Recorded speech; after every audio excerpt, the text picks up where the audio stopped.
প্রিয় দর্শক, আসসালামু আলাইকুম। আশা করি আপনারা সকলে ভালো আছেন। আমিও ভালো আছি। প্রিয় দর্শক, আপনি ভালো আছি, কিন্তু শেখ হাসিনা মনে হয় ভারতে বইসা ভালো নাই, এই জন্যই তার মাথা নষ্ট।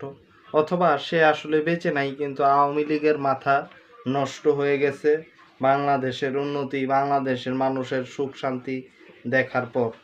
যে বিএনপি এবং জামাতে ইসলাম যেখানে বিরোধী দল, এই অবস্থায় মোটামুটি বাংলাদেশের মানুষ কিন্তু আগের চেয়ে ভালোই আছে। যদিও কিছু ব্যতিক্রম তো আছেই, অবশ্যই ব্যর্থতা আছে, কিন্তু সেই ব্যর্থতা যতটুকু তার থেকে বেশি হচ্ছে প্রাপ্তি, যে মানুষ কথা বলা থেকে শুরু করে নানান কিছুতে একটা স্বস্তিতে কিন্তু আছে। তো যাই হোক, তারা দিল্লিতে প্রেস কনফারেন্স করলো। শেখ হাসিনা তো আর আসলো না। আর ইংরেজি যেমন দুর্বল যে অবস্থা, যে একটা সেন্টেন্স বলতে গিয়ে আসলে 3 সেকেন্ড 5 সেকেন্ড সময় লাগায়। হয় ইংরেজিতে দুর্বল, আর না হয় এটা এআই দিয়ে বানানো একটা ভিডিও, তাই না? কারণ সে সামনে কেন আসলো না, অডিও কেন বার্তা দিল, ভিডিও কেন করলো না, এবং ভিডিওতে কেন আসলো না সে, তাই না? এত বড় একটা আন্তর্জাতিক কনফারেন্স তাদের, তো সেটার ভিডিওতে তো আসতে হবে। তো অডিও বার্তা দিছে, এগুলি বানোয়াট। আর কি ওর কণ্ঠটাই হইতে পারে ইংরেজিতে বানোয়াট ট্রান্সলেট কইরা উচ্চতর এআই প্রযুক্তি ব্যবহার করে এখানে দেওয়া হয়েছে। হয়তো সে মারা গেছে, এই জন্যই সে হয়তো আসে নাই। তো যাই হোক, আজকের আলাপ ওইটা না। সজীব ওয়াজেদ জয় সে বলছে এই কনফারেন্সে যে বাংলাদেশ আরেকটা পাকিস্তান হয়ে যাচ্ছে।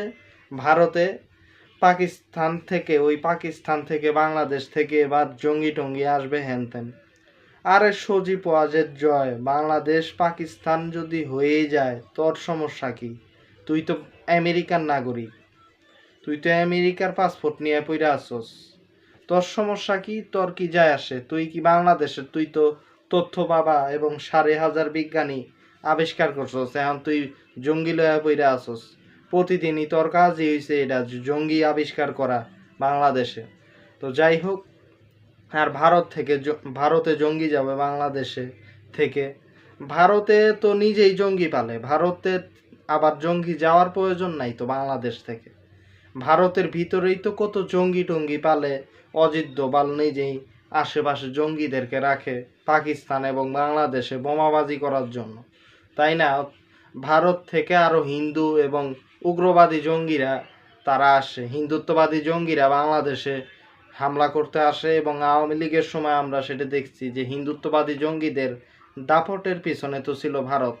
কারণ আওয়ামী লীগ সরকার যখন ছিল তখন এই হিন্দুত্ববাদী জঙ্গিরা বাংলাদেশে এসে হামলা করতো, মামলা করতো, মুসলমানদেরকে নির্যাতন করতো, সেটা তো আমরা দেখছি। আর পাকিস্তান হয়ে গেছে কেন বলল? কারণ এখন তো মুসলমানরা 5 তারিখের পর সুখে আছে, তাদেরকে তো আর দাড়ি টুপি দেখা জঙ্গি বানানো হইতাছে না, জেলে নেওয়া হইতাছে না। মুসলমানদের এই সুখ শান্তি, এই নমরুদ জয়, যাকে বলা হয়েছিল এক নমরুদ পয়দা হওয়া,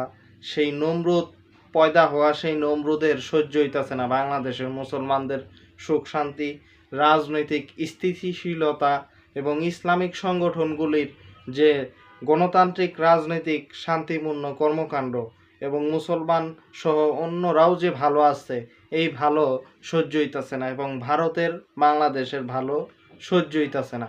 এই জন্য ভারত পরিত্যক্ত শেখ হাসিনাকে নিয়ে কত লাফালাফি করতেছে। আরে বেটা, শেখ হাসিনা বাংলাদেশে আসবে কি না আসবে এটা পরের কথা। নরেন্দ্র মোদী এইবার তেলাপোকা পার্টি মাঠে নামলে নিজের গদি বাঁচাইতে পারবো কিনা সেই চিন্তা কর, বুঝছস? অভিজিৎরা তো এখনো আছে, ভারতের জেনজিরা এবার কিন্তু নামলে নরেন্দ্র মোদীর বাসভবন এবার উল্টায়া যাইবগা। তো সেই চিন্তা আগে করা উচিত। আর পাকিস্তান, এই জন্যই পাকিস্তান বলে। আচ্ছা, মুসলমানরা সুখে আছে এখন, হিন্দুদের ওই রকম আগের মতো শেখ হাসিনার মতো দাপট নাই প্রশাসনে, তারপরে বিভিন্ন জায়গায় মুসলমান আলেমোলামা মাদ্রাসার ছাত্ররা তারা নির্যাতিত হচ্ছে না। তো এই পরিস্থিতিতে মুসলমানরা ভালোই আছে মোটামুটি। হ্যাঁ, কষ্ট তো সবার জীবনের সব জায়গায় আছে, কিন্তু শেখ হাসিনার চেয়ে ভালো আছে অনেক। শেখ হাসিনা তো দাড়ি টুপি দেখলেই জঙ্গি জঙ্গি করতো, তাই না? তো সেই পরিস্থিতিটা বাংলাদেশে এখন নাই। এবং ভারতকে সুবিধা দিয়ে হিন্দুদেরকে দিয়ে শেখ হাসিনা বাংলাদেশের মুসলমানদেরকে অত্যাচার করছে।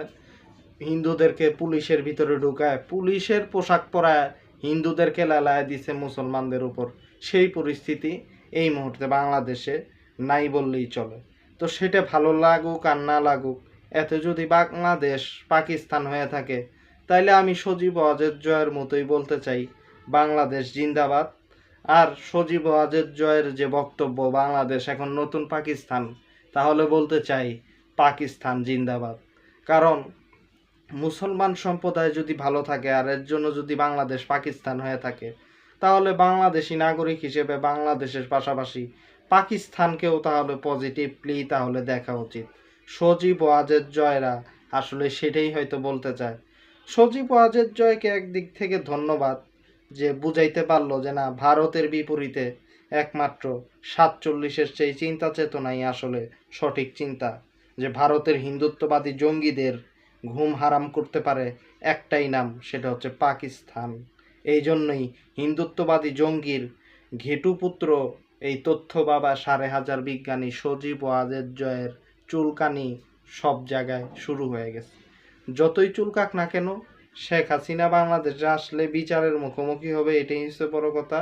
আর 5,500 তোমার প্রত্যেকটা 5,500-এর আবিষ্কার তোমাকেই বুঝায় দেওয়া হইব। তুমি যদি বাংলাদেশে আসো, তুমি কিন্তু বিচারের বাইরে না, তুমিও কিন্তু লুটপাট করছো, এই করছো। পাকিস্তান হোক আর আফগানিস্তান হোক, যেই হোক, এখানে তোমার বিচার হবে তোমার মায়ের পাশাপাশি। তুমি এত সহজ না, বুঝতে পারছো? তো যাই হোক, হিন্দুত্ববাদী উগ্রদের জ্বলবে, জ্বলুক। হিন্দুত্ববাদী জঙ্গিরা, এদের তো খবর করা হইব। বাংলাদেশ যদি সজীব ওয়াজেদ জয়ের মতে একটা পাকিস্তান যদি হয়েই থাকে, আমি তো বলি খোদ ভারতের ভিতরে এবার আরেকটা পাকিস্তান হবে। ভারতে যেভাবে মুসলমানদেরকে নির্যাতন করা হচ্ছে, আজকে শুনলাম পশ্চিমবঙ্গে নাকি মাইক খুলে নেওয়া হচ্ছে মসজিদের।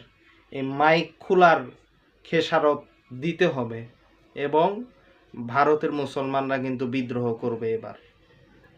সেই ঠেলাটা আগে সামলাইস তোরা হিন্দুত্ববাদী জঙ্গিরা। তো প্রিয় দর্শক, আজকে এই পর্যন্তই। আল্লাহ হাফেজ।